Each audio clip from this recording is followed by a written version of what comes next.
আমাদের মতো নিম্ন মধ্যবিত্ত পরিবাররা চাইলে কিন্তু প্রতি মাসে অনেক টাকা করে জমানো যায়। শুধুমাত্র একটু বুদ্ধি খাটিয়ে সংসারটাকে চালালে তাহলেই কিন্তু সম্ভব হয় যে প্রতি মাসে সংসার খরচ থেকে বা এভাবে করে টাকাটা জমানো। হ্যালো এভরিওয়ান, আসসালামু আলাইকুম। দুরন্ত ডেলি ব্লগ চ্যানেল থেকে আমি ফারজানা নতুন দিনের নতুন আরেকটি ব্লগ ভিডিও নিয়ে চলে আসলাম। আমার ভিডিওটি যে যেখান থেকে দেখছেন সবাই ভালো, সুস্থ এবং নিরাপদে আছেন। আলহামদুলিল্লাহ, আপনাদের দোয়াতে আমরাও খুব ভালো আছি। এই তো প্রতিদিনের মতো আজকের ভিডিওটি আমি শুরু করেছি সকাল থেকেই নিত্যদিনের কাজকর্ম দিয়েই কিন্তু ভিডিওটা স্টার্ট করেছি। তো আমি যেহেতু ডেলি ব্লগ দিই তাহলে তো নিত্যদিনের কাজকর্মটাই কিন্তু তোমাদের সাথে বেশিরভাগ শেয়ার করা হয়। তো সারাদিনে যা কাজকর্মটা করি সেটাই কিন্তু চেষ্টা করি তোমাদের সাথে শেয়ার করতে। আর এই ভিডিওটা ছিল বৃহস্পতিবারের সকাল থেকেই শুরু করেছি। তো আজকে যেহেতু শুক্রবার, তো বৃহস্পতিবারের ভিডিওটা আমি আজকে দিচ্ছি, কেননা তোমরা সবাই কিন্তু জানো যে আমি বৃহস্পতিবারের ভিডিও শুক্রবারে দিয়ে থাকি, আর শুক্রবারের ভিডিও অনেক সময় শনিবারে বা রবিবারে দিয়ে থাকি। তো বৃহস্পতিবারের বিকেলে সকালে আমার ইচ্ছে করলো আলুর দম আর রুটি খেতে। তো সেটাই আজকে করে নিচ্ছিলাম। তো আগে রুটির কাইটা করে নিয়েছি, অবশ্যই দেখেছো তোমরা।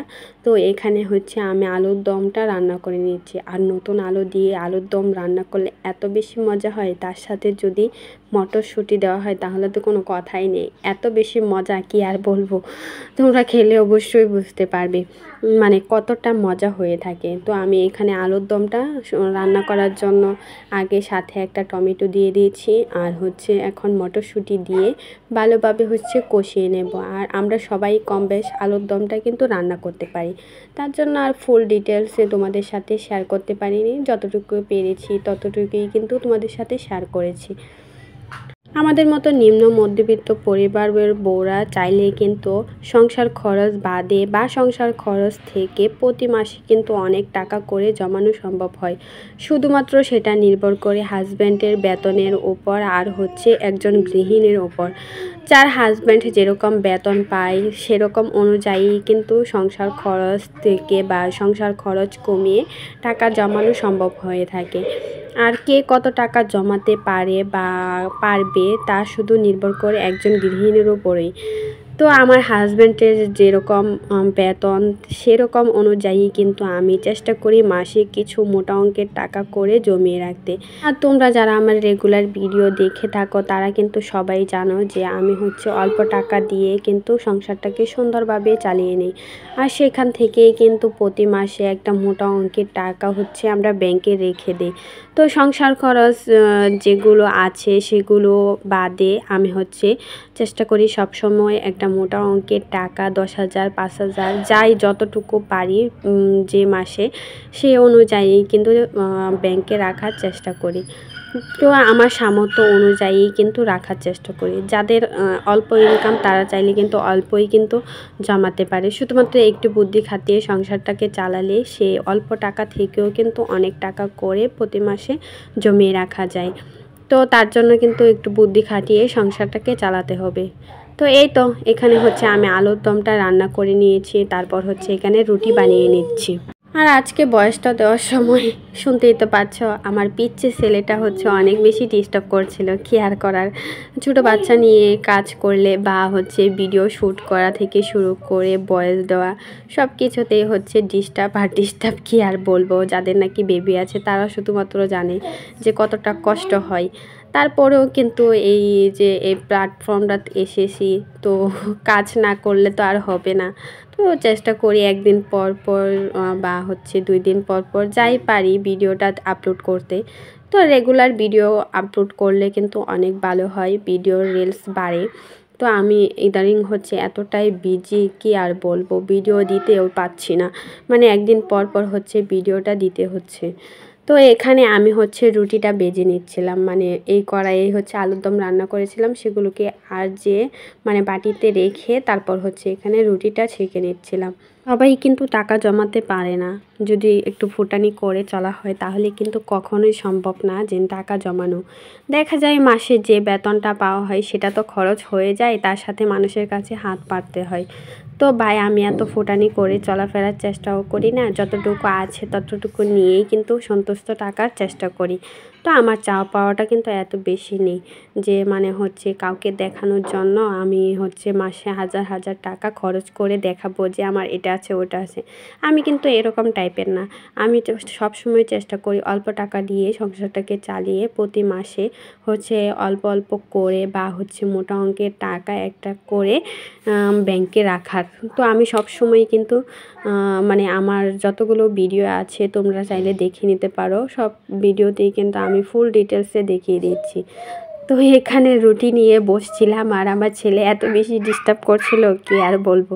তারপর সকালের নাস্তা শেষ করে দুপুরের জন্য রান্নার প্রস্তুতি নিচ্ছিলাম। আজকে দুপুরে তেমন একটা কিছু রান্না করব না, যেহেতু বৃহস্পতিবারে এটা ভিডিও ছিল, তার জন্য এত বেশি কিছু রান্না করিনি। তো এখানে কিছু শাক নিয়ে আসছিল, মানে হচ্ছে লাউ শাক। আর শীতকালে কিন্তু লাউ শাকটাই বেশি পাওয়া যায়, কেননা শীতকালেই কিন্তু লাউ শাকের সিজনটা থাকে। তো এখানে আমি হচ্ছে শাকগুলো বেছে নিচ্ছিলাম।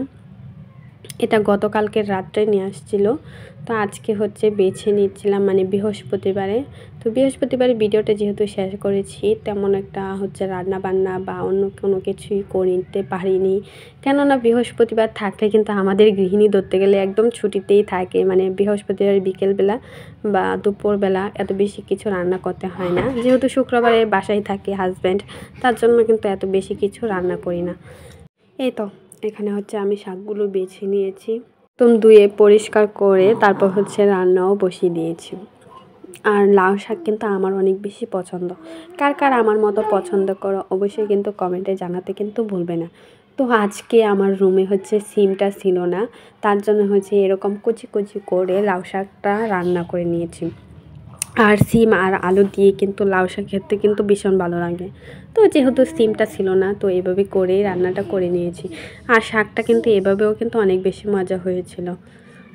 আমরা যদি প্রতি মাসে 5,000 বা 10,000 টাকা করে জমিয়ে রাখি, তাহলে কিন্তু বছর শেষে অনেক টাকাই কিন্তু জমাতে পারি। আর বছর শেষে 2 লাখ 3 লাখ টাকা কিন্তু অনায়াসেই জমে যাবে। শুধু একটু বুদ্ধি খাটিয়ে টাকাটা জমালে তবেই কিন্তু সম্ভব হবে। তারপর এখানে হচ্ছে আমি গাজর আর আলু কুচি করে বেজে নিচ্ছিলাম, মানে গাজর আর আলু কুচি ভাজি করব।